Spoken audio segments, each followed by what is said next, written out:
این چیزه میخوام یادداشت کن. یادداشت بکنی؟ بله بفهم من یک به یک هیچ اندار از بین مبروم او دست بردار نیام.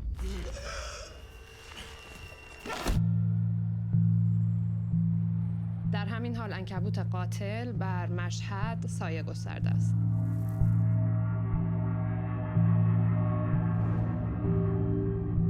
علاوه بر اون قطرهای ناموسی هم هست. سارقای مسلم هستن.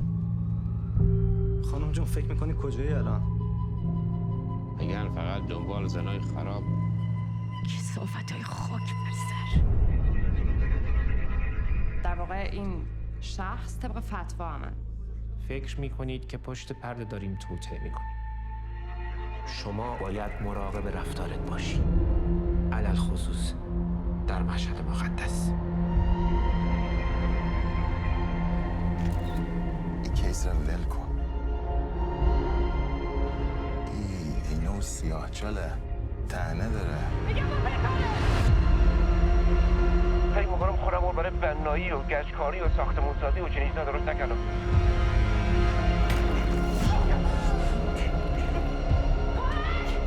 شاهد خواهیم بود.